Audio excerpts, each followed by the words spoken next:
मेरे प्यारे बच्चों, कैसे हो आप सब? I hope all of you are doing very well. So this video is the continuation of the previous one, that was about the heterotrophic mode of nutrition. In the previous video we had studied about heterotrophic mode of nutrition, and now in this video we will study about the digestive system of human beings. That is how the digestion of the food, the absorption of the food, the assimilation of the food in human beings takes place. So we will start our video from the topic human digestive system.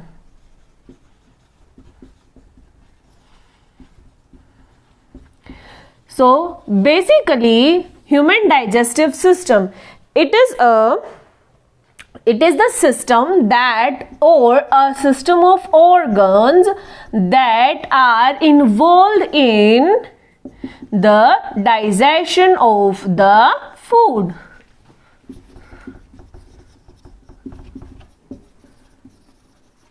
So this is the human digestive system. So in humans, digestive system is comprised of basically two parts. What are these? These are, first of all is alimentary canal, and the second one is the digestive glands.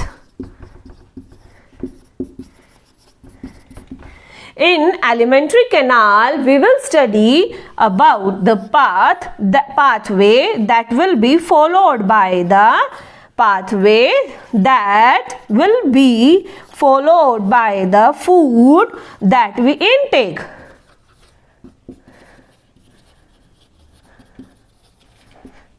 And digestive glands will take part in the secretion of some digestive juices, and these digestive juices are going to contain the digestive enzymes. These digestive enzymes are going to break the complexer organic compounds of food into simpler one, and those simpler one can be further absorbed by the cells or the wall linings of small intestine and are transported to various organs where they are required with the help of blood. So this is the alimentary canal, and these are the digestive glands. So what does constitute the alimentary canal? Alimentary canal is constituted or made up of several organs, starting from the mouth, ending at the anus, and there are some various organs that will play important roles and pivotal roles in the digestion as well as in the absorption of the food. So first one is mouth, then is buccal cavity. Buccal cavity contains teeth, tongue, and one of the digestive gland, that is salivary glands. Now is, after buccal cavity, there is pharynx, then is esophagus, then is stomach, then is small intestine, then comes the large intestine, and the last one is anus. So these are the organs that constitute the alimentary canal. And digestive glands. Digestive glands are basically, which are present in human beings are, first of all is salivary glands,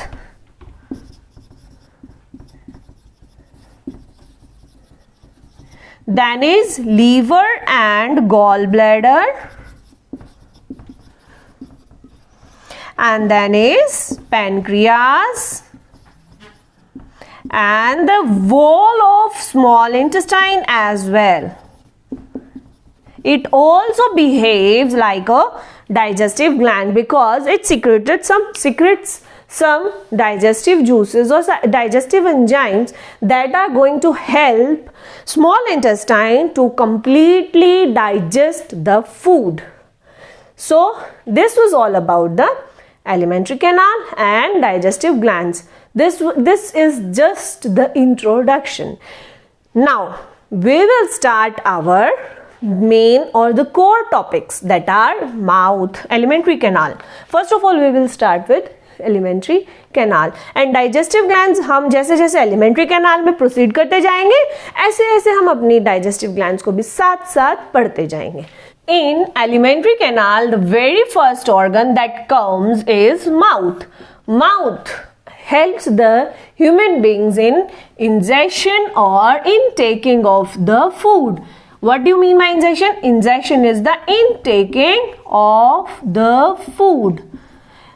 आपको ये तो पता ही होगा that humans are holozoic or they have all the 5 processes of nutrition. कौन सी 5 processes होती है nutrition की?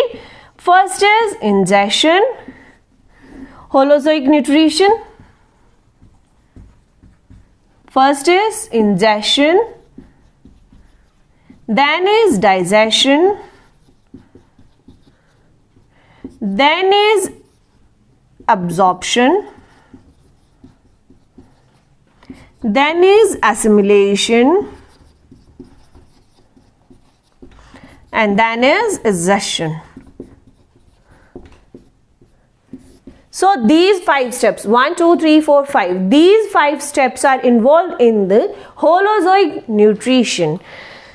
Holozoic nutrition में कोई भी ऑर्गेनिज्म फर्स्ट ऑफ ऑल तो फूड पार्टिकल को लेगा, इनटेक करेगा उसका, देन उसको डाइजेस्ट करेगा. डाइजेस्ट करने के बाद जो भी हमारे सिंपलर ऑर्गेनिक कंपाउंड्स होंगे उन्हें अब्जॉर्ब करेगा और अब्जॉर्ब करने के बाद उन्हें एसिमिलेट करेगा. Means they will use it whenever it is required and when there is some undigested or some unresolved food material that will be ingested out of the body. So these are the 5 steps that a holozoic nutrition follows. Okay, mouth just helps in the ingestion and it is guarded by lips only. Guard करेंगे 2 movable lips. जो lips guard करेंगे that is कि जब भी हम intake कर रहे हैं फूड, हम जब अंदर डाल रहे हैं तो वो फूड ड्यूरिंग च्यूइंग बाहर ना आए. That's it. Then is buccal cavity. Buccal cavity contains first is teeth, then is tongue, and then is the salivary glands. So teeth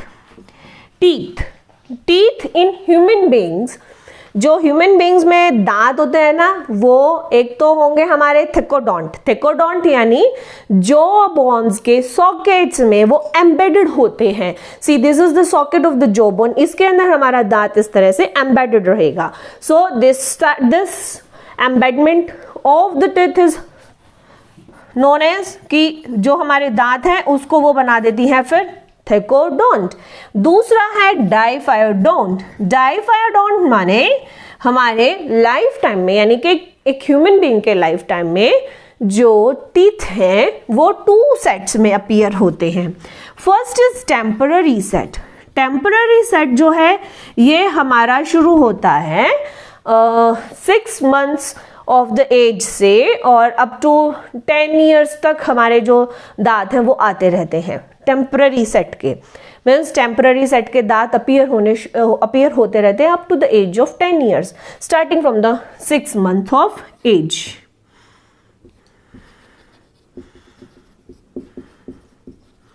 इसके बाद आते हैं हमारे परमानेंट सेट. परमानेंट सेट जो है ये हमारा 10 years और 11 years से या 10 years से ही ये हमारा अपीयर होना शुरू होता है एंड टिल डेथ हमारे जो प्रेजेंट रहेंगे दांत वो रहेंगे परमानेंट सेट. अब जो हमारे टेम्पररी सेट होता है इसमें होते हैं हमारे 20 टीथ और परमानेंट सेट के अंदर होते हैं हमारे 32 टीथ. सो दांतों के बारे में, इनके टाइप्स के बारे में बताने की तो आई थिंक जरूरत नहीं है, बट आपको पता है तब भी ठीक है, नहीं है तो मैं फिर भी एक बार रिवाइज करवा देती हूँ. Incisors, canines, premolars and molars. These are the types of the teeth. These are the 4 types of the teeth. ठीक है, 2 सेट हैं, 4 तरह के दांत हैं, 32 और 20. इन टेम्पररी सेट, हम टेम्पररी सेट का एक बार फॉर्मूला देखते हैं. क्या है? 2102 by 2102 into 2. सिमिलरली अगर हम परमानेंट सेट का फॉर्मूला देखते हैं, then it is 2123 2123 into 2. So this is the formula of permanent set and temporary set. Temporary set में 2 number incisor, canine, premolars यहाँ होते ही नहीं, molars. Clear? Premolars 0 and molars. Same incisor, canine, premolar and molar. Clear? So जो हमारा temporary set है, यहाँ पर जो हमने ये फॉर्मूला दिया है 2102/2102 into 2, ये कैसे दिया है? हमने यहाँ से अपना जो ह्यूमन बींग्स हैं, दे आर बायलेटरली सिमेट्रिकल. सो हमने यहाँ से सिमेट्रिकल बायलेटरली हैं, तो हमने यहाँ से उनको बाइफर्केशन करा, हमने यहाँ से, सो हाफ इधर हाफ इधर. सो क्या हुआ कि यहाँ 2 incisor, 1 canine, then premolars and then molars का नंबर. क्लियर? सिमिलरली ये अपर जो है, सिमिलरली ये हमारा नीचे वाला लोअर जो, यानी 2123 multiply by 2. So this is all about the permanent set. Similarly ऐसा ही हमारा temporary set में होता है. So this was all about the teeth. Incisor, इनके फंक्शंस तो आई थिंक आप लोगों को पता होंगे, नहीं पता फिर भी चलो मैं एक बार रिवाइज करा देती हूँ. Incisors they help in biting, canines they help in tearing the food, and premolars and molars they help in chewing and grinding of the food, as well as they mix the salivary juice or the saliva with the food and helps in making the food bolus. Now food bolus कैसा होता है और क्या होता है? food bolus होता है कि जैसे हम larger pieces of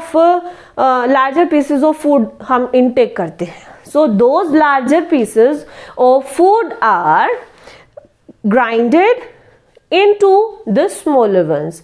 तो जब वो smaller ones में grind करे जाते हैं, टीयर करे जाते हैं और उनको बाइट किया जाता है smaller ones में, तो saliva के साथ उनको जब during their grinding and chewing saliva के साथ उनको मिक्स कर दिया जाता है. So जब saliva के साथ वो smaller food और smaller particles मिक्स हो जाते हैं, तो वो छोटे छोटे फूड बोल्स बना लेते हैं. इनको हम कहते हैं फूड बोलस. क्लियर? कोई बहुत बड़ी टर्म नहीं, छोटी सी टर्म है. ठीक है, अब इसके बाद आती है हमारी टंग. टंग क्या करती है? Tongue just helps in tasting the food. ये सिर्फ फूड को टेस्ट करने में ही हेल्प करती है. अब ये कैसे करती है फूड को टेस्ट करने में help? as it contains the taste buds. ये इसके पास टेस्ट बर्ड्स होती हैं. अब टेस्ट बर्ड्स जो होती हैं, टेस्ट बर्ड्स होती हैं हमारी, जो कि फूड को टेस्ट करने में हेल्प करती हैं. अभी जैसे आप लोग जब भी फूड खाते होगे, है ना, कोई भी चीज़ खाते हो आप, तो आपको कोई चीज़ ऐसी लगती है कि इसमें सॉल्टी है, ये बहुत सॉल्टी है. कोई चीज़ लगती है कि ये मीठी है. किसी में आपको टेस्ट आता है कि ये खट्टी है. जैसे लेमन का टेस्ट आपको खट्टा आता है. क्यों आता है? क्योंकि आपकी टेस्ट बर्ड्स ने उसका सॉर टेस्ट डिटेक्ट किया है. और समटाइम्स आपको कुछ जो हमारे सैलड्स होते हैं, जैसे कुकुम्बर होता है, कुकुम्बर समटाइम्स कड़वा बिटर टेस्ट वाला कुकुम्बर भी आ जाता है, तो वो बिटर टेस्ट आपको फील होता है बिल्कुल यहाँ पर आने के बाद. हमारे बिल्कुल जब ऐसा हो जाएगा कि that we are going to swallow the food, तो उस टाइम पर आपको बिटर टेस्ट फील होता है. वो क्यों? क्योंकि बिटर टेस्ट की जो टेस्ट बर्ड्स होती है ना, वो टंग में बिल्कुल अंदर की तरफ होती है. क्लियर? और जो स्वीट टेस्ट की होती है वो बिल्कुल आगे होती है, बिल्कुल टिप पर होती है. क्लियर? पहले sweet taste, then salty, then sour and then bitter. So these are the 4 taste: sweet, salty, sour and bitter. इस तरह से होता है ये. मैं आपको एक टंग का छोटा सा डायग्राम बना के दिखा देती हूँ क्या होता है, कैसे होता है. This is the base of the tongue. Clear? So यहाँ पर जो हमारा टेस्ट बर्ड्स होंगे ना, यहाँ पर जो भी हमारी टेस्ट बर्ड्स होंगी, these are sweet, then salty, then sour and then bitter. So bitter taste जो होगा वो टंग में हमें बिल्कुल लास्ट में, यानी कि टंग के बेस पर प्रेजेंट होगा और टंग के टिप पर स्वीट प्रेजेंट होगा. Clear? So this was all about the tongue.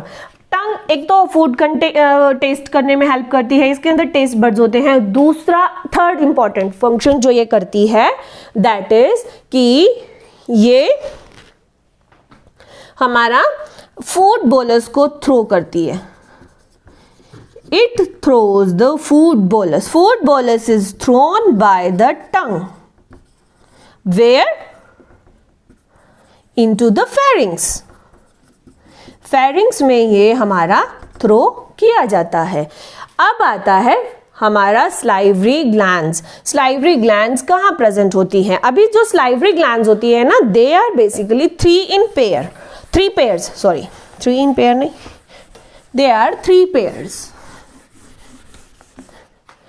Salivary glands, we have 3 pairs of salivary glands and all the 3 pairs are present in the buccal cavity. Clear? All the 3 pairs are present in buccal cavity. First one is parotid, then second one is sublingual and the third one is submaxillary. Parotid हमारी present होती है hair, यहाँ इन जो bones के अंदर, यहाँ जो bones के पास, यहाँ पर near the year and at the base of the जो बोन्स, यहाँ प्रेजेंट होंगी हमारी. सो जब भी पैरोटिड स्लाइवरी ग्लैंड्स में हमारा जब भी इंफेक्शन होता है तो उससे होता है हमें मम्प्स, उससे होगा हमें मम्प्स. और सबलिंगुअल होती हैं ये हमारी बिलो द टंग. जब भी आप लोग अपनी टंग को रोल करते होगे तो टंग के नीचे आपको पर्पलिश कलर का कुछ ग्लैंडुलर दिखाई देगा, पर्पल कलर का. ऐसे टंग करके देखो रोल तो आपको दिखाई देगा, मिरर में दिखाई देगा, ऐसे नहीं दिखाई देगा क्योंकि ऐसे तो आप नहीं देख सकते, आप ही की टंग है, सामने कैसे जाओगे, है ना. तो मिरर में जाकर के देखना, आपकी जो टंग है उसके नीचे बिलो द टंग आपको पर्पल कलर की एक ग्लैंडुलर चीजें दिखाई देंगी, that is the sublingual digestive gland. इसके बाद आती है हमारी सब मैक्सिलरी होती है टंग के और टंग के बेस के पास, यहाँ प्रेजेंट होती है वो हमारी हेयर. क्योंकि मैं ये बाहर से आपको लोकेशन बता रही हूँ, अंदर की तरफ ये टंग के पास प्रेजेंट होंगे. मैं बाहर से बता पा रही हूँ आपको कि यहाँ के आसपास, इधर के आसपास इनकी पोजीशन होती है. सो सब मैक्सिलरी जो होती है ना, इनमें अगर आपका इन्फेक्शन हो जाता है तो आपको हो जाते हैं टॉन्सिल्स, है ना. ये बेसिकली आपको तब होता है जब आप ठंडी के मौसम में या जब मौसम थोड़ा सा चेंज होने वाला होता है, उस टाइम पर जब आप ठंडे ठंडे गोलगप्पे खा के आते हो तब. Clear? So these are the 3 salivary glands that are present in the buccal cavity. Now what they do? They secrete saliva. Saliva क्या है? Saliva is not more than a watery liquid. ये सिर्फ watery liquid ही होता है, इसके अंदर ज्यादा से ज्यादा म्यूसिन होगा. और एक और चीज होगी इसके अंदर जो सबसे इंपॉर्टेंट है, that is salivary amylase. जो salivary amylase है, that is a carbohydrate digestive enzyme. Okay, ये हमारा कार्बोहाइड्रेट्स को डाइजेस्ट करता है. The carbohydrates that are present in the food are digested by the salivary amylase. salivary amylase का एक और नेम है, दैट इज टायलिन. ये मैं आपको नेक्स्ट वीडियो में जरूर पूछूंगी salivary amylase का नाम. अगर आप मेरी वीडियो ध्यान से सुन रहे हो तो आपको ये पता होगा ये नाम क्या है और क्यों है ना. और माय डियर स्टूडेंट्स, अगर आपको मेरी वीडियोस पसंद आ रही है या आपको मेरा पढ़ाने का तरीका या मेरा लेक्चर कंटेंट अगर आपको अच्छा लग रहा है, तो ज़्यादा से ज़्यादा सब्सक्राइब करो ना यार, करो.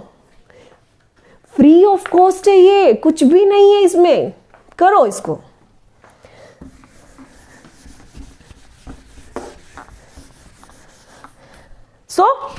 This was all about buccal cavity. Now the food bolus. अब यहां तक आते आते देखो बकल कैविटी में क्या हुआ कि जैसे ही हमने अपने फूड के बारे में सोचा या जैसे ही हमने सोचा कि हमें तो भूख लगी है और खाना हमारे सामने है, हमारे मुंह से अपने आप ही स्लाइवा निकलना शुरू हो गया. स्लाइवा निकलना शुरू हुआ जैसे ही हमने फूड इनटेक किया स्लाइवा के साथ, क्योंकि अब दांत है हमारी बकल कैविटी में, टिथ है हमारी बकल कैविटी में. So those teeth will cut, grind and chew the food and mix the saliva with the food and makes the food bolus. अब टंगरानी क्या करेगी?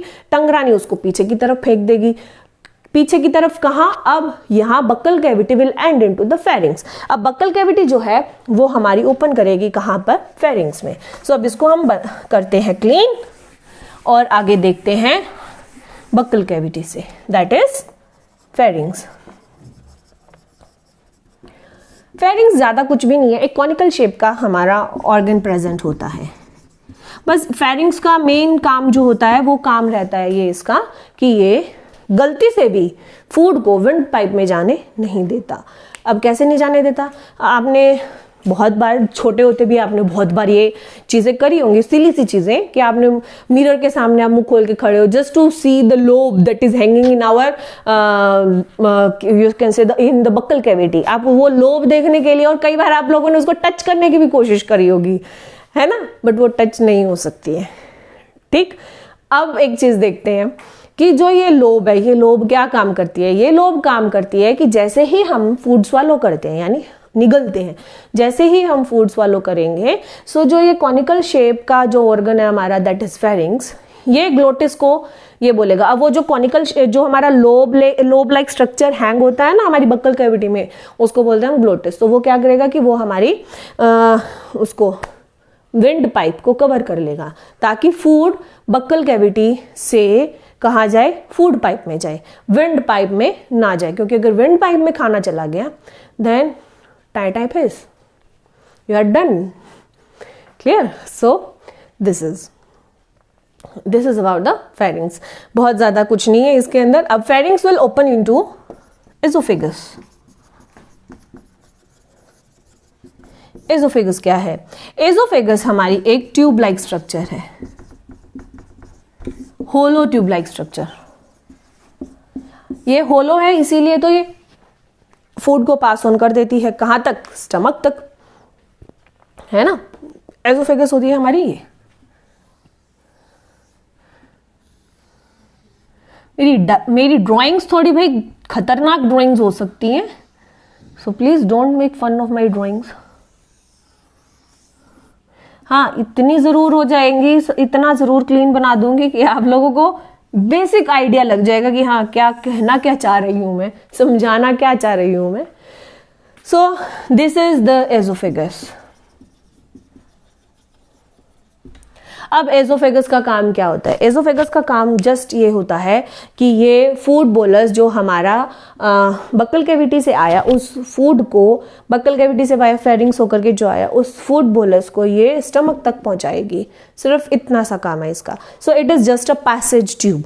ये सिर्फ हमारी क्या है? पैसेज ट्यूब है. अब ये जो पैसेज ट्यूब है ये हमारी मसल्स की बनी है. इसकी जो ये वॉल्स है ना, ये बहुत ही स्ट्रेचेबल मसल्स के हैं. अब ये स्ट्रेचेबल इसीलिए हैं क्योंकि यहाँ से फूड बोलस को ट्रेवल करना होता है. अब फूड बोलस कैसे ट्रेवल करेगा? यहाँ से हमारा फूड बोलस आया, क्लियर. फूड बोलस सपोज करो ये साइज का है ना. तो जब यहाँ से फूड बोलस हमारा पास करेगा, इस पाइप से जब हमारा फूड बोलस पास करेगा, तो एसोफेगस जो है ना, ये continuous contract expand, contract expand, contract expand होती रहेगी. सो इसकी जो कंटिन्यूअस कॉन्ट्रैक्शन एक्सपेंशन है, ये जो कंटिन्यूअस मूवमेंट है ना, इसको हम कहते हैं, इस मूवमेंट को हम कहते हैं, इस कंटिन्यूअस कॉन्ट्रैक्शन एक्सपेंशन मूवमेंट को हम कहते हैं पेरिस्टाल्टिक मूवमेंट.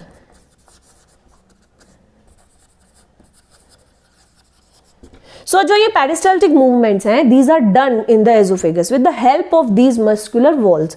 अब ये इतनी मस्कुलर वॉल है, इसीलिए मसल्स प्रेजेंट है, इसीलिए ये थोड़ा सा फ्लेक्सिबल है, लचीली है ना, इसीलिए इनमें ये कॉन्ट्रैक्शन एक्सपेंशन मूवमेंट हो सकती है। अब देखो कैसे होगी, जब भी फूड बोलस हमारा, सपोज करो कि ये यहाँ पर फूड बोलस है हमारा किसी कोई एजोफेगस में, है ना, अब ये यहाँ है। अब क्या होगा कि ये वाली जो वॉल्स है ना इसकी, ये वाली इस तरह से अंदर की तरफ आ जाएंगी, दिस इज कॉल्ड कॉन्ट्रैक्शन। तो जैसे ये अंदर की तरफ आई, this will generate a push over it, इसके ऊपर पुश जनरेट किया इनकी कॉन्ट्रैक्शन ने, ये यहाँ कॉन्ट्रैक्ट कर गई। कॉन्ट्रैक्ट करने के बाद क्या हुआ कि यहाँ पर इस ये वाला ये जो है, ये क्या जनरेट किया इन्होंने, पुश जनरेट किया। पुश किसको, फुटबॉलर्स को इसने पुश किया। फुटबॉलर्स को जैसे इसने पुश किया, this footballers will move downward. तो जब जैसे ये डाउनवर्ड मूव करेगा तो ये बाहर की तरफ जाएंगी, है ना।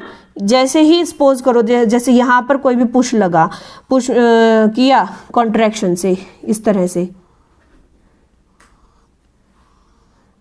तो ये इस तरह से बाहर की तरफ गई ना हमारी walls. So this is called expansion. So इस तरह से ये जो मूवमेंट रहती है ना हमारी कॉन्ट्रैक्शन एक्सपेंशन की, ये कंटिन्यूअस मूवमेंट रहती है और ये हमारी तब तक होती रहेगी जब तक कि फूड बॉलर स्टमक तक नहीं पहुंच जाता। क्लियर, कंप्लीट फूड हमारा स्टमक तक नहीं पहुंच जाता। So this was all about the oesophagus. Okay, हाँ, लेंथ इसका जो होता है दैट इज 25 सेंटीमीटर।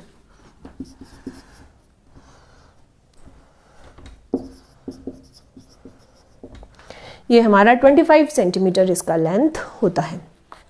क्लियर। अब एजोफेगस जो है, oesophagus will open into the stomach. Oesophagus will open into the stomach. One more thing बेटा, कि एजोफेगस में ना जब भी फूड हमारा नीचे की तरफ जाएगा, फूड बोलस जो होगा उसके अंदर कार्बोहाइड्रेट्स का डाइजेशन जो है वो कंटिन्यूड रहेगा। क्यों रहेगा? क्योंकि ये फूड बोलस के अंदर क्या क्या मिक्स था, हमने बक्कल कैविटी में पढ़ा था, क्या क्या मिक्स था यहाँ पर, फूड प्लस स्लाइवा। अब जो स्लाइवा है, स्लाइवा के अंदर हमारा क्या प्रेजेंट है, टायलिन। टायलिन क्या करेगा, it will digest the carbohydrates that are present in the food. Clear.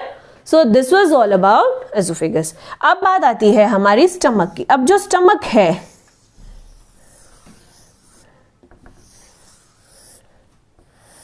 Stomach हमारा कुछ इस तरह से सी और जे शेप्ड ऑर्गन होता है ये हमारा, ठीक है, सी और जे शेप्ड ऑर्गन। इसके अंदर 4 पार्ट्स होते हैं। क्लियर, 4 पार्ट्स होंगे। इसके अंदर 2 स्पिंचर मसल्स होते हैं, ठीक है। सो बेसिकली ये कि इसका जो स्ट्रक्चर है वो क्या है। अब 2 स्पिंचर्स को देखते हैं हम। देखो यहां पर एसोफेगस है और oesophagus is opening into stomach, है ना। तो अब स्टमक जो होता है ना, स्टमक के अंदर थोड़ा एसिड ज्यादा होता है। अब स्टमक में एसिड ज्यादा होता है, इसीलिए स्टमक ने क्या करा कि स्टमक का एसिड, क्योंकि हम बच्चे हैं, उछलते कूदते रहते हैं, बच्चे हो आप लोग, उछलते कूदते रहोगे, तो कि स्टमक का एसिड यहां और यहां ना चला जाए, क्योंकि अगर ये ऊपर गया तब भी ये हमारी बहुत ही डेलिकेट लाइनिंग है, इधर आया तब भी हमारी बहुत डेलिकेट लाइनिंग है। और ये तो इतना स्टमक के अंदर जो एसिड प्रेजेंट होता है वो इतना ज्यादा एसिडिक होता है कि वो इनकी लाइनिंग्स को बर्न कर सकता है। तो इनकी बर्निंग को बचाने के लिए यहां पर अब क्या है, 2 हमारे स्पिंचर्स प्रेजेंट है।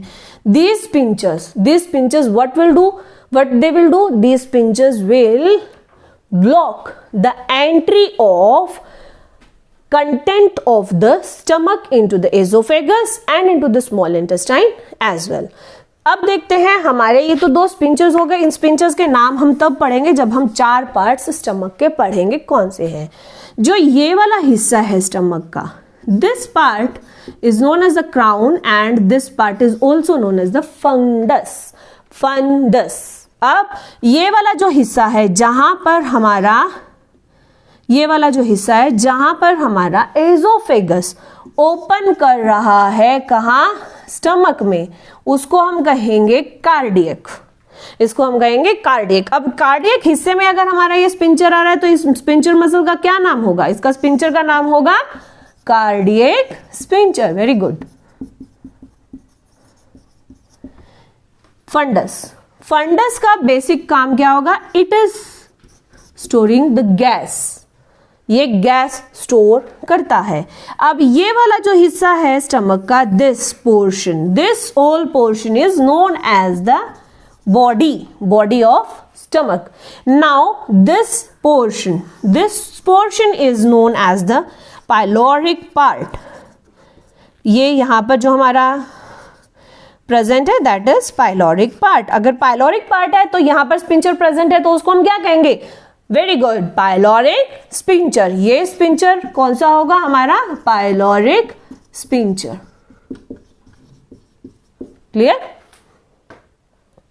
Clear? So this was all about the parts of stomach, है ना? एक बार हम इसको दोबारा देख लेते हैं। सबसे पहला part that is cardiac. Cardiac में हमारा क्या प्रेजेंट है? Cardiac sphincter. और कार्डियक से क्या होता है? Oesophagus opens into the stomach via cardiac. Now is fundus. What does fundus do? Fundus is storing the gas. इसके बाद third one is body performs all the functions.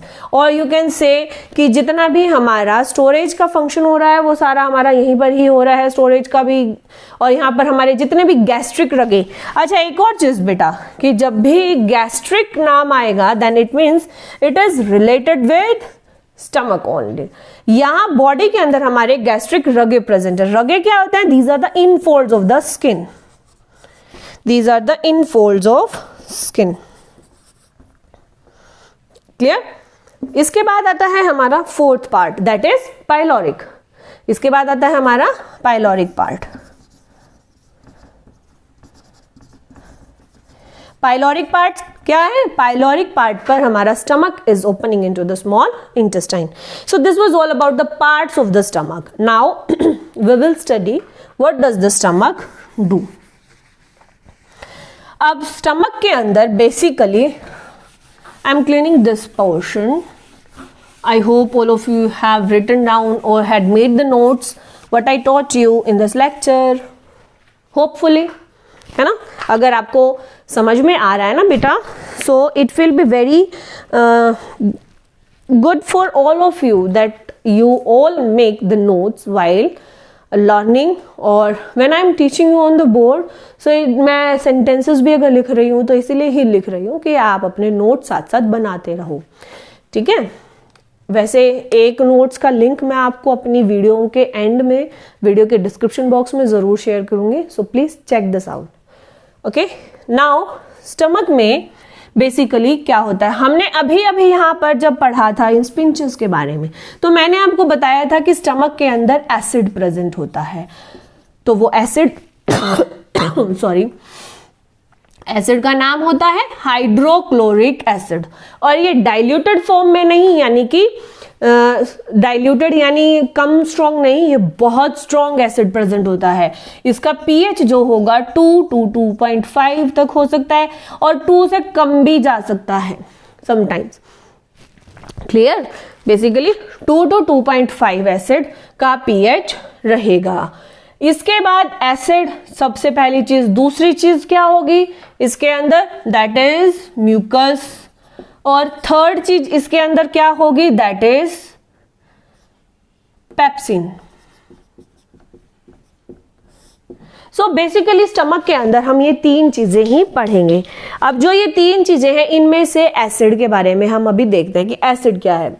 Acid basically यहाँ पर जो प्रेजेंट है वो है हाइड्रोक्लोरिक एसिड और concentrated acid present है। एसिड का काम क्या होता है? एसिड सबसे पहले तो इट किल्स द बैक्टीरिया। जो भी बैक्टीरिया हमारे फूड बोलस में आए हैं, उन फूड बोलस के साथ जितने बैक्टीरिया आए हैं उन सबको ये किल करता है। क्लियर?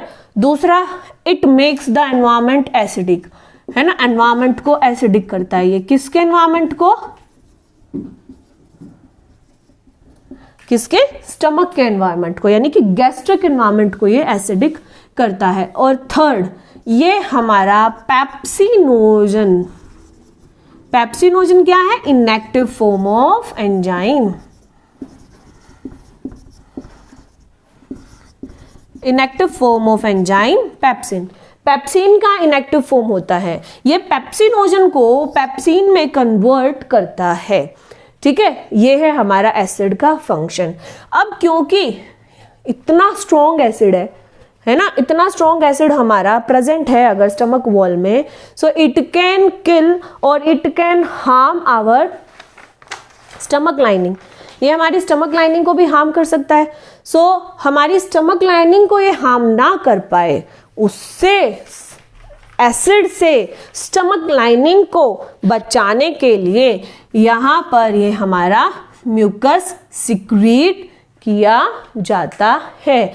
तो म्यूकस का फंक्शन क्या होगा? It protects the stomach lining from actions of acid. It protects the stomach lining from the action of acid. अब इसके बाद काम आता है हमारा पेप्सिन का। पेप्सिन क्या करता है? पेप्सिन जो है ये हमारा काम करेगा किस चीज का? It will digest the proteins. ये प्रोटीन्स को डाइजेस्ट करेगा। अब प्रोटीन्स को डाइजेस्ट कैसे करेगा? जो स्टमक होता है it can store our food. Stomach जो है वो फूड को स्टोर कर सकता है। अब फूड को स्टोर करने का जो इसका लॉजिक है वो यही है कि हमारा फूड का जो डाइजेशन है ना वो यहीं पर ही हो जाए। अब फूड का डाइजेशन किसका, फूड के कौन से कॉन्स्टिट्यूएंट का होगा? देखो, कार्बोहाइड्रेट्स तो हमारे बक्कल कैविटी से ही डाइजेस्ट होते आ रहे हैं, है ना। कार्बोहाइड्रेट्स बक्कल कैविटी से ही डाइजेस्ट होते आ रहे हैं। इसके बाद पेप्सिन है। पेप्सिन हमारा यहाँ किसको करेगा? प्रोटीन्स को डाइजेस्ट करेगा। इसके बाद गैस्ट्रिक की जो लाइनिंग है ये एक एंजाइम गैस्ट्रिक लाइपेज भी सिक्रीट करती है और ये लाइपेज डाइजेस्ट करेगा किसको? लिपिड्स को, है ना। तो यहाँ तीनों चीजें हमारी हो रही हैं, कार्बोहाइड्रेट्स, प्रोटीन्स और लिपिड्स, तीनों चीजें हमारी यहाँ डाइजेस्ट हो रही हैं। तो जब ये तीनों चीजें डाइजेस्ट हो रही हैं, इनका हमारे स्टमक में, इन तीनों कॉन्स्टिट्यूएंट्स का स्टमक में जो हमारा स्टोरेज टाइम है वो होगा, कार्बोहाइड्रेट्स के लिए ये होगा 1 to 2 आवर्स, क्लियर। प्रोटीन्स के लिए ये होगा 2 to 4 आवर्स, क्लियर। और लिपिड्स के लिए ये होगा 4 to 6 आवर्स। यानी हमारे जो लिपिड्स होते हैं ये हमारे स्टमक में सबसे ज्यादा देर स्टोर किए जाते हैं। अब जो हमारा स्टमक का साइज होता है ना वो बेसिकली हमारी फिस्ट से थोड़ा सा ही बड़ा होता है, बहुत ज्यादा बड़ा नहीं होता है स्टमक। अब कहोगे कि बट हम खाना तो इतना खाते हैं, बट अगर हम उस खाने को हम अपनी मुट्ठी में बंद करने लगे तो वो तो नहीं आएगा। हाँ, नहीं आएगा। तो कैसे आता है वो? With the help of gastric rugae, जो हमारे इनफोल्ड्स प्रेजेंट होते हैं इसकी गैस्ट्रिक वॉल में, यानी स्टमक की वॉल में, उनके हेल्प से हमारा फूड जो है वो थोड़ा ज्यादा इसके अंदर हम कैपेसिटी इसकी बढ़ा देते हैं। सो this is about the storage of the food, digestion of the food और partial digestion हो गया, regulation हो गया। So yes, mechanical churning was left. So mechanical churning basically कैसे होती है? These are the continuous movements of the stomach wall. अब stomach wall में जो एक कंटिन्यूस मूवमेंट्स होते रहते हैं, those movements will mix the food bolus with the HCl. So in the stomach wall there are various kinds of cell that helps in the secretion of these HCl, mucus and pepsin. So what are the names of those cells? First one is the goblet cells. बड़ा fancy name है ना, goblet cells. Goblet cells secretes mucus. Goblet cells will secrete mucus. Clear? Now is parietal cells. Parietal cells will secrete HCl. Parietal cells secrete करेंगी hydrochloric acid and the peptic cells will secrete pepsin.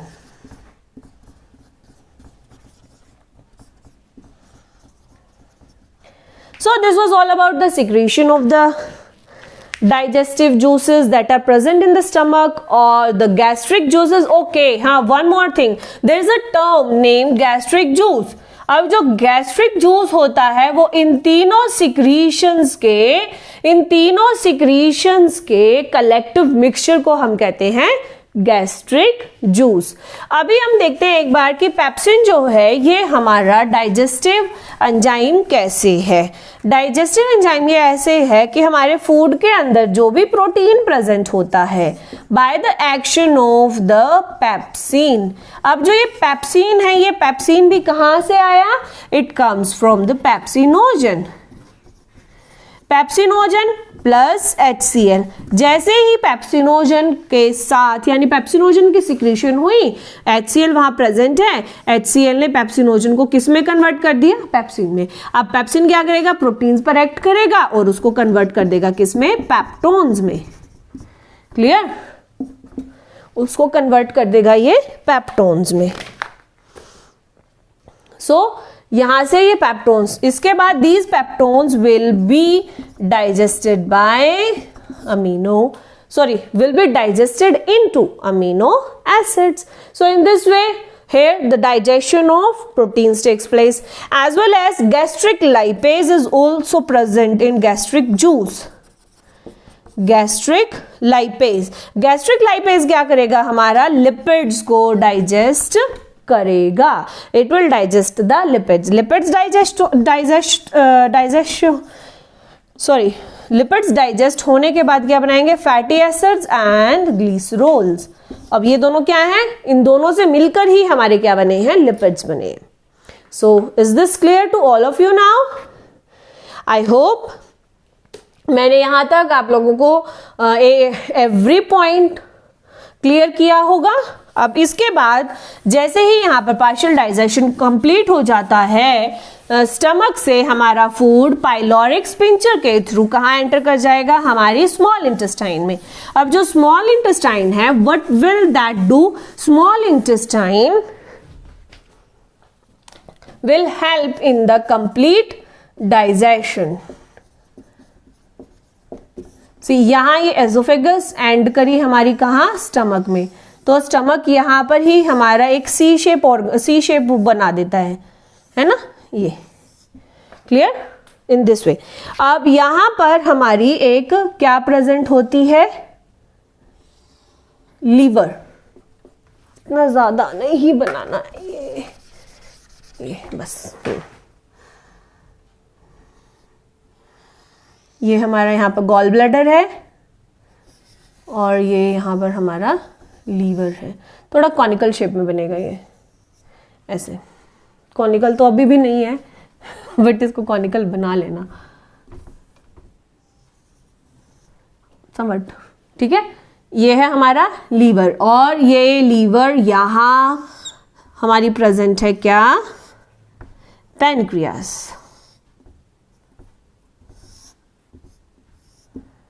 Pancreas is a leaf-like organ. Clear? ये यहां पर open करेगी. Clear? ये है gall bladder, ये है liver, ये है हमारी पैनक्रियास, ये है हमारी स्मॉल इंटेस्टाइन. ठीक है? अब स्मॉल इंटेस्टाइन में क्या होगा कि यहां पर हमारा पाइलोरिक स्पिंचर प्रेजेंट है. अब ये जो पाइलोरिक स्पिंचर है, it will block the entry of the food from the small intestine into the stomach. अब जैसे ही फूड हमारा स्मॉल इंटेस्टाइन में एंटर करता है, अच्छा एक चीज आप लोगों को पता लग गई होगी कि यहां पर हमारा जो मीडियम था एसिडिक था, है ना? एसिडिक था. अब जैसे ही एसिडिक मीडियम से फूड हमारा स्मॉल इंटेस्टाइन में एंटर करेगा, यहाँ से फूड जब हमारा स्मॉल इंटेस्टाइन में एंटर करेगा, तो जैसे ही वो यहाँ आएगा ना, यहाँ पर आते ही इसके ऊपर हमारे ऐसे सोल्ट्स और आयंस की बौछार हो जाएगी जो कि बेसिक नेचर के होंगे या जो कि अल्कलाइन नेचर के होंगे. तो यहाँ पर जो भी हमारे सोल्ट्स हैं वो सोल्ट्स कुछ तो स्मॉल इंटेस्टाइन के वॉल सिक्रीट करेगी, क्लियर, कुछ हमारा गॉल ब्लैडर सिक्रीट करेगा। अब जो ये गॉल ब्लैडर है, ये यहाँ पर एक यहाँ गॉल ब्लैडर है जो ये क्या करेगा, it will secrete a juice named bile juice, ये बाइल जूस सिक्रीट करेगा, ठीक है। ये जो यहाँ पर एक डक्ट जैसी सी, यहाँ पर ट्यूब जैसी सी एक स्ट्रक्चर प्रेजेंट है, इसको हम कहेंगे बाइल डक्ट, ठीक है, इसको हम कहेंगे बाइल डक्ट। सिमिलरली पैनक्रियाज भी जब हमारी स्मॉल इंटेस्टाइन में ओपन कर रही है, पैनक्रियाज जब ओपन कर रही है तो वो ओपन कर रही है पैनक्रियाटिक डक्ट से, क्लियर, ये ओपन कर रही है पैनक्रियाटिक डक्ट से। अब पैनक्रियाज जो जूस सिक्रीट करेगी, डाइजेस्टिव जूस, उसको हम कहेंगे पैनक्रियाटिक जूस, क्लियर। अभी बाइल जूस है एक हमारा यहाँ पर, एक है हमारा पैनक्रियाटिक जूस। अब इनके अंदर हो क्या रहा है, बाइल जूस के अंदर होंगे हमारे bile salts and bile pigments. अब जो ये बाइल सॉल्ट्स हैं, these bile salts will increase the pH of the food bolus that is coming from the stomach। जब ये स्टमक से फूड बोलस आ रहा है तो इसका pH 2 से 2.5 है। अब यहाँ पर जैसे ही वो स्मॉल इंटेस्टाइन में एंटर करेगा, उसका pH बढ़कर 7.6 से 8.6 तक हो जाएगा। और ये तो आप लोगों को पता होगा या केमिस्ट्री में आप लोगों ने पढ़ा होगा कि जो pH का रेंज होता है वो 0 से 14 तक होता है। pH अगर किसी सब्सटेंस का 7 है तो वो है न्यूट्रल, लेकिन अगर 7 से कम है तो वो है एसिड, 7 से अगर ज्यादा है तो वो है बेस। तो यहां पर 7 से ज्यादा है तो यानी कि बेसिक इन नेचर और अल्कलाइन इन नेचर। सो यहां पर जैसे ही फूड एंटर करेगा उसका pH जो है वो हो जाएगा हमारा 7.6 से 8.6, यानी कि अब यहां पर फूड जो है वो अल्कलाइन हो जाएगा। अब अल्कलाइन होने के बाद bile salts, bile pigments, bile salts will start or will helps in the emulsification of fat। अब emulsification होता है कि ये हमारा फूड बोलस है, इसके अराउंड यहाँ पर हमारे सॉल्ट्स जो हैं वो गैदर कर जाएंगे और इसको डाइजेस्ट और इसको ब्रेक कर देंगे, क्लियर। ये हो गया हमारा emulsification. Bile pigments just impart the colour to the faeces, clear.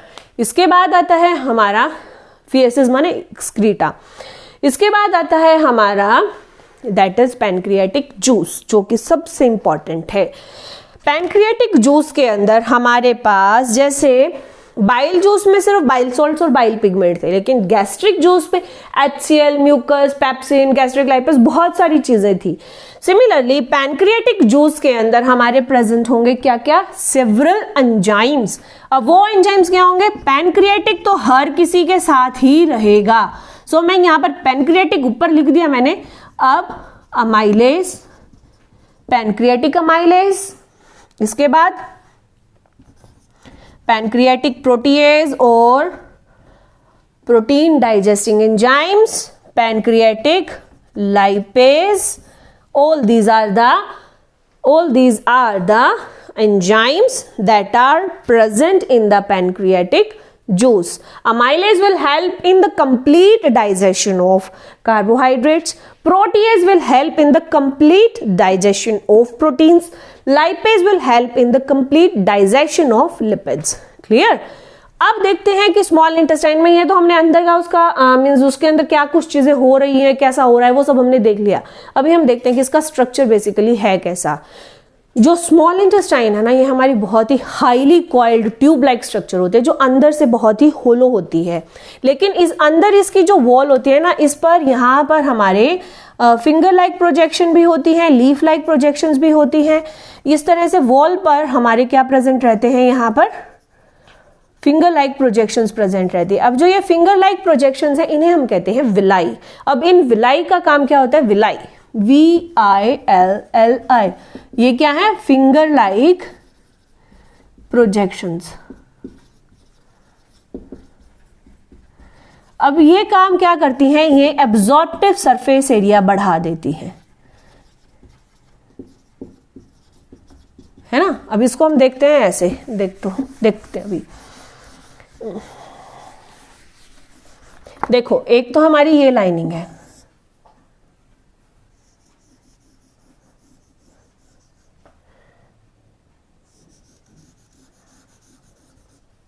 ना, और एक ये ऐसे सिंपल लाइनिंग है अंदर से। अब यहां पर देखो सरफेस एरिया किसका ज्यादा है, इसका या इस वाली लाइनिंग का? ऑब्वियसली इस वाली लाइनिंग का, क्योंकि इसमें हमारे इनफोल्ड्स आउटफोल्ड्स इनफोल्ड्स आउटफोल्ड्स इनफोल्ड्स आउटफोल्ड्स यानी फिंगर लाइक हमारी जो ये प्रोजेक्शंस हैं, they increase the absorptive surface area. ये एब्जॉर्प्टिव सरफेस एरिया को बढ़ा देती हैं, इसीलिए यहां पर हमारा ऑलमोस्ट कंप्लीट डाइजेशन हो जाता है।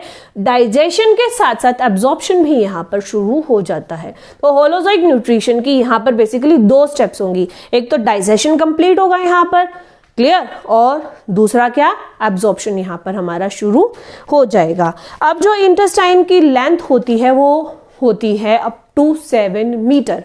इसकी लेंथ बेसिकली 4 मीटर से 7 मीटर तक वेरी कर सकती है। अब ये वेरी करती है हर्बीवोर्स और कार्निवोर्स के बीच में। अब वो कैसे करती है, हर्बीवोर्स की जो इंटेस्टाइन की लेंथ होती है, स्मॉल इंटेस्टाइन की लेंथ होती है, वो ज्यादा होती है देन कार्निवोर्स, ठीक है। कार्निवोर्स जो होते हैं बेसिकली वो फ्लैश ईटिंग होते हैं, और हर्बीवोर्स जो होते हैं they are basically eating the plant, है ना, वो प्लांट्स ईट करते हैं। अब जब हार्बीवोर्स प्लांट्स ईट करते हैं तो उनको अपना प्लांट्स के अंदर क्या होता है, बेसिकली सेल्यूलोज, उनकी वॉल के अंदर सेल्यूलोज प्रेजेंट होता है। तो जो सेल्यूलोज होता है उसको डाइजेस्ट करने के लिए एक एंजाइम चाहिए होता है, दैट इज सेल्यूलेज। सेल्यूलेज क्या है, इट डाइजेस्ट द सेल्यूलोज। अब अगर सेल्यूलोज को डाइजेस्ट करने के लिए सेल्यूलेज एंजाइम की जरूरत पड़ती है, और वो होता है हमारा स्मॉल इंटेस्टाइन में, क्लियर। अब जो सेल्यूलोज होता है ना वो थोड़ा सा हार्ड होता है, हार्ड मटेरियल होता है, उसको डाइजेस्ट करने के लिए थोड़ा सा ज्यादा टाइम लगता है, या यू कैन से ज्यादा उसके लिए हमें रिक्वायरमेंट होती है, क्लियर। उसका डाइजेशन थोड़ा सा क्रिटिकल होता है, इसीलिए जो लेंथ होती है स्मॉल इंटेस्टाइन की हार्बीवोर्स वो ज्यादा होती है इन कंपैरिजन टू कार्निवोर्स। और कार्निवोर्स का अगर देखा जाए तो बेसिकली वो क्या होता है, फ्लैश ईटिंग होते हैं, बेसिकली उनको क्या खाना होता है, प्रोटीन्स खाने होते हैं। प्रोटीन्स का मैक्सिमम डाइजेशन हमारा स्टमक में हो जाता है, थोड़ा बहुत जो रहता है वो हमारा स्मॉल इंटेस्टाइन में होता है, इसीलिए कार्निवोर्स के अंदर उसका लेंथ कम रहेगा और हर्बीवोर्स के अंदर स्मॉल इंटेस्टाइन का लेंथ जो होगा वो ज्यादा होगा। Clear, clear. I think I have cleared all the things about small intestine. I hope so.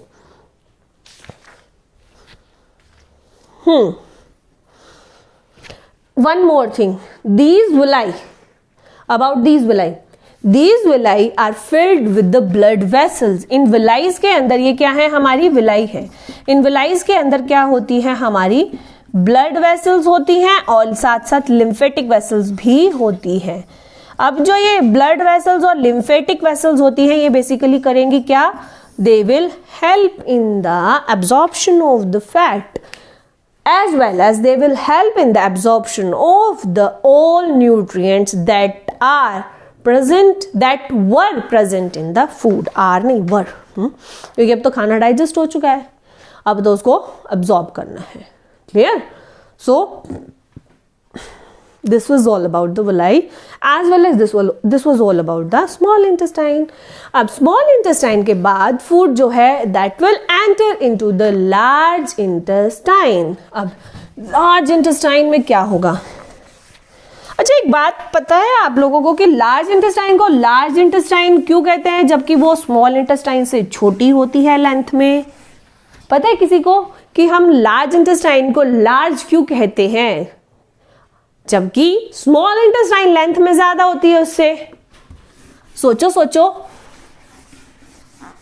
And I hope आप लोगों को ये पता भी होगा, क्योंकि बहुत कोई रॉकेट साइंस वाला क्वेश्चन नहीं है, जनरल साइंस वाला या जनरल नॉलेज वाला क्वेश्चन है।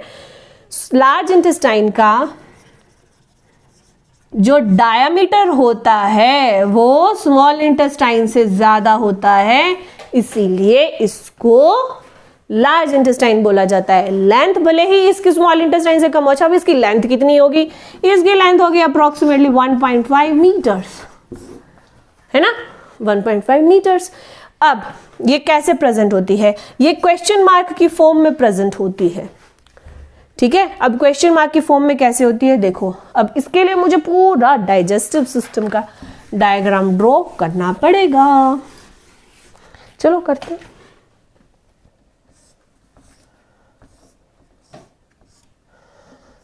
ये जगह कम होने की वजह से भाई थोड़ा सा बेचारी की स्ट्रक्चर चेंज हो गई है, ठीक है।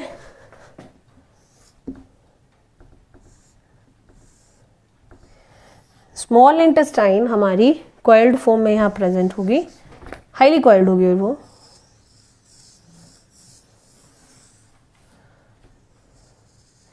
मैंने इतने छोटे छोटे कर्व्स बना तो दिए हैं यहाँ पर, अब पता नहीं यहाँ से स्मॉल इंटेस्टाइन निकल गई।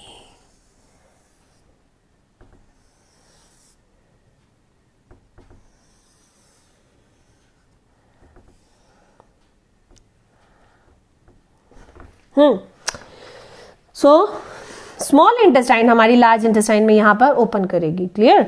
अब यहाँ तक, अब यहाँ बेसिकली यहाँ क्या होगा, यहाँ पर सिर्फ और सिर्फ हमारा वाटर जो है वो अब्सॉर्ब किया जाएगा, यानी in the large intestine water absorption takes place. अब जो ये वाटर अब्सॉर्प्शन है, ये वाटर अब्सॉर्प्शन होगी हमारी, यहाँ पर सिर्फ हमारी वाटर अब्सॉर्प्शन होगी लार्ज इंटेस्टाइन में, है ना। लार्ज इंटेस्टाइन में वाटर अब्सॉर्प्शन होने के बाद जो हमारा फूड है, यहाँ पर आ गया हमारा अनडाइजेस्टेड फूड जो भी था या अब्सॉर्ब फूड जो है हमारा यहाँ आ गया। अब ये फूड हमारा इधर ऊपर मूव करेगा, फिर इधर मूव करेगा, फिर ये इधर डाउनवर्ड मूव करेगा। सो इन डायरेक्शन के बेसिस पर हमने इसको नाम दिया है ascending column, transverse column, descending column.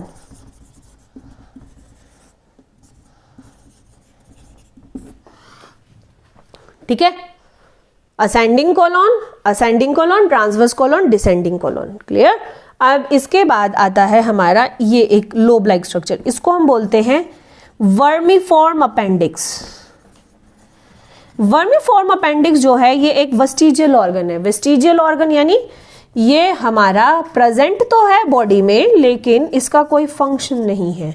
हाँ, पहले इसका फंक्शन था, इसीलिए ये प्रेजेंट है ना। क्योंकि जैसे ही मैंने ये कहा कि इसका कोई फंक्शन नहीं है, आपके दिमाग में घोड़े दौड़े होंगे कि जब फंक्शन नहीं है तो फिर ये क्यों प्रेजेंट है, क्योंकि पहले इसका फंक्शन था। यू कैन से ह्यूमन बीइंग में इसका कोई फंक्शन नहीं है, ठीक है। अब ह्यूमन बीइंग्स में अगर इसका फंक्शन नहीं है फिर भी ये प्रेजेंट है, तो इसीलिए हमने इसको कहा vestigial organ. The organs that have lost their functions are known as and are still present in human body are known as vestigial organ. Vestigial organ नहीं है, बट समटाइम्स वर्मीफॉर्म अपेंडिक्स जो है ये बहुत सीवियर पेन क्रिएट कर सकती है हमारे स्टमक में। अब कैसे कर सकती है, इसके अंदर बाई चांस कोई भी फूड पार्टिकल चला जाता है ना।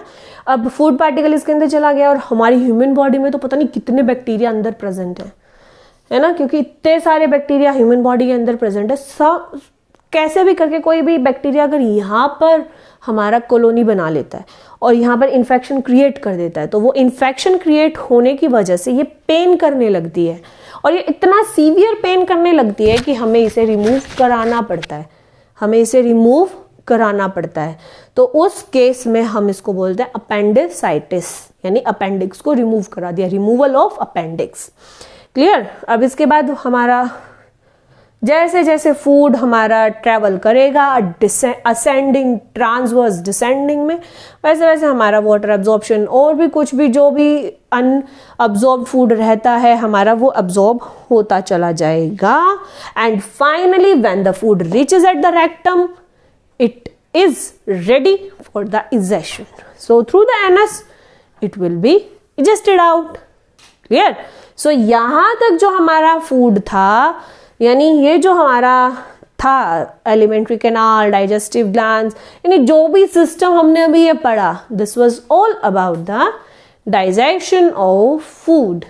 सो lecture about human digestive system is I think summed up here, क्योंकि यहाँ मैंने आपको एनस तक बता दिया है कि यहाँ से हमारा जो अनअब्जॉर्ब्ड फूड होगा that will be excreted out और इजेस्टेड आउट ऑफ द बॉडी. सो यहाँ पर हमारा होलोजिक न्यूट्रिशन कंप्लीट होता है. सो this was all about the human digestive system. I hope मैंने आप लोगों को सारे टॉपिक्स क्लियर करे होंगे जो आप लोगों के इंटरेस्ट के थे.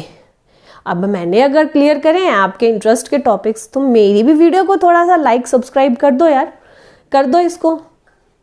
और कमेंट बॉक्स में मुझे ज़रूर बताना कि आपका कोई क्वेरी है या कोई डाउट है, तो आप प्लीज़ वो मुझे कमेंट बॉक्स में ज़रूर कमेंट करिए, ताकि मैं आपके कमेंट्स पढ़कर अपने आप को भी इम्प्रूव कर सकूँ. If there is any fall back in my way of teaching, अगर कहीं आपको लगता है कोई सजेशन है, तो प्लीज़ आप मुझे वो कमेंट बॉक्स में ज़रूर दे सकते हैं. मिलते हैं अगले वीडियो में. Bye bye. Thank you.